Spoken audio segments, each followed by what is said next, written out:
जो स्टूडेंट्स यहाँ बैठे हैं, आपसे मैं एक छोटी सी बात कहना चाहती हूँ। आपने एपीजे अब्दुल कलाम साहब का नाम सुना है ना सबने?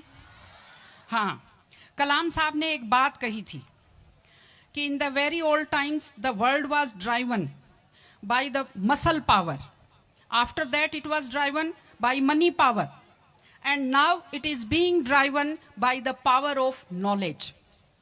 यानी पहले शरीर की ताकत से दुनिया चलती थी, उसके बाद कुछ दिन पैसे से दुनिया चली, और अब दुनिया कैसे चलती है? ज्ञान की ताकत से चलती है। आज अमेरिका और रूस, फ्रांस क्यों हमसे आगे हैं? उनकी जनसंख्या भी कम है, शायद वो मेहनती भी हमसे कम हैं, लेकिन वो हमसे क्यों आगे हैं? क्योंकि उनके यहाँ शिक्षा का जो प्रसार था वो हमसे ज़्यादा हुआ, वो हमसे ज़्यादा एजुकेटेड हैं। हम लोग प्राचीन काल में हमारे यहाँ बहुत अच्छी यूनिवर्सिटीज़ थी, नालंदा यूनिवर्सिटी थी, तक्षशिला यूनिवर्सिटी थी, लेकिन जब मध्यकाल आया तो हमने अंधविश्वासों पर ज़्यादा ध्यान दिया, और जो नॉलेज था साइंस का उस पर हमने कम ध्यान दिया, इसलिए हम विश्व में पिछड़ गए। एसएसटी में आप लोग पढ़ते होंगे, 10th के बच्चे एसएसटी पढ़ते हैं, कि एक समय था जब वर्ल्ड की जो रिचेस्ट कंट्रीज थी वो रूस अमेरिका नहीं थी, वो इंडिया था और वो चाइना था। चीन और भारत विश्व के सबसे धनी देश थे, लेकिन हमने एजुकेशन पर ध्यान देना छोड़ा। उसका नतीजा ये निकला कि हम लोग गरीब हो गए, हम लोग पिछड़ गए, हम लोग कमजोर हो गए। इसलिए अगर आपको खुद को ताकतवर होना है और इस देश को ताकतवर बनाना है तो आप लोग शिक्षा पर ज्यादा से ज्यादा ध्यान दीजिए। हमारी बेटियां यहाँ बैठी हुई हैं, आप लोग बहुत खुश किस्मत हैं, आपकी किस्मत अच्छी है कि आपने इस जमाने में जन्म लिया है जब लड़कियों को स्कूल भेजा जाता है, जब लड़कियां बराबरी के अधिकार के साथ आत्मसम्मान से जिंदगी जी सकती हैं। मैं अभी सोफे पर अकेली बैठी हुई थी, फिर उसके बाद शिफा जी आए, और फिर उसके बाद संतोष जी आए, तो हमें जगह हमारी बढ़ती गई। मैंने कहा भाई पुरुषों सिंहासन खाली करो, महिलाएं आती हैं।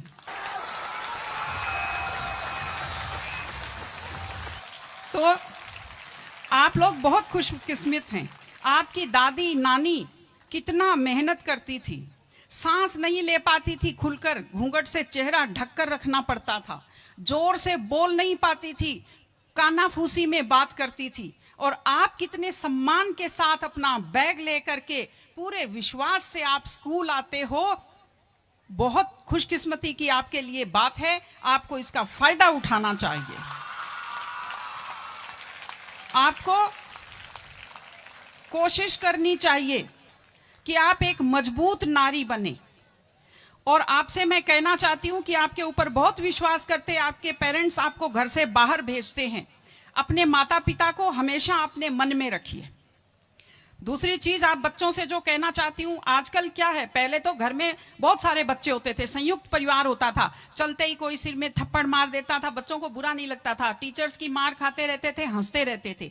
आजकल 1-2 बच्चे होते हैं घर में, बच्चे बहुत सेंसिटिव होते हैं। आप लोगों को जब आपके माता पिता टोकते हैं, आपके टीचर्स टोकते हैं, आपको बुरा लगता है। आपको बुरा नहीं लगना चाहिए, क्योंकि ये वो लोग हैं जो आपकी चिंता करते हैं। मैं आपको एक छोटा सा किस्सा सुनाऊंगी। एक गाय जंगल में चल रही थी, अचानक उसने देखा एक बाघ पीछे दौड़ा। गाय भी भागी जान बचाने के लिए, सामने दलदल था, वो दलदल में थोड़ा चली, वो दलदल में फंस गई। बाघ भी पीछा करता हुआ आया, वो भी दलदल में फंस गया, लेकिन गाय से थोड़ी दूरी पर था, चल नहीं पाया। तो गाय हंसी और उसने बाघ से कहा, बाघ तू तो गया, तू मरेगा। तो बाघ ने कहा, तुम क्या हंस रही हो, तुम भी तो मरोगी दलदल में। उसने कहा, मैं नहीं मरूंगी, देखना। शाम को जब मालिक ने देखा गाय नहीं आई, वो 2-4 लोगों को लेकर आया। जब देखा गाय दलदल में फंसी हुई है, वो रस्से लाया, लकड़ी लाया, और गाय को निकाल कर बाहर किया।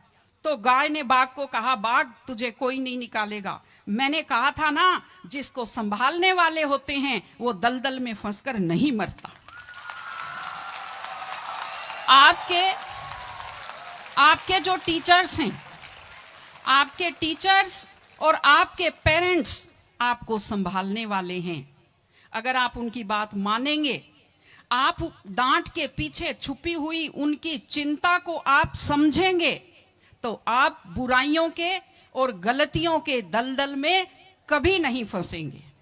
इसलिए अपने माता पिता को, विशेषकर अपनी माँ का चेहरा अपने दिमाग में रखिए, अपने दिल में रखिए कि वो आपके ऊपर कितना विश्वास करते हैं, वो आपकी कितनी चिंता करते हैं, घर पे आपका इंतजार करते हैं, आपके लिए हमेशा वो दुआएं करते हैं। आपके माता पिता जब मंदिर में जाते हैं खुद के लिए कुछ नहीं मांगते, जब वो बचत करते हैं उस पैसे से खुद के लिए कुछ नहीं खरीदते, वो पैसा आप लोगों पर खर्च करते हैं। उनकी इस चिंता को समझिए, अपने टीचर्स की चिंता को समझिए। मैं आप सबको बहुत शुभकामनाएं देती हूं कि आप लोग, आपकी बुद्धि तीव्र हो, आपका मन बहुत समृद्ध हो, आपका हृदय बहुत संवेदनशील हो।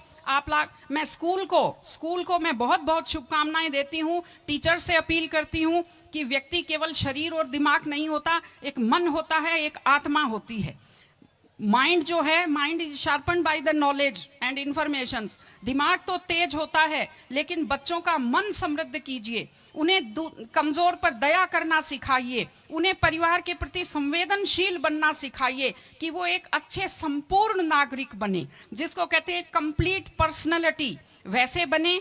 मैं स्कूल को, आप सब बच्चों को, आपको ढेर सारी शुभकामनाएं देती हूं। आप अच्छे व्यक्तित्व बने, आप अच्छे नागरिक बने, एक मजबूत परिवार का, मजबूत देश का और एक अच्छे समाज का आप निर्माण करें। आपने बुलाया, हमें सुना, हमें सम्मान दिया, मैं हृदय से आभारी हूं। बहुत बहुत धन्यवाद। नमस्कार।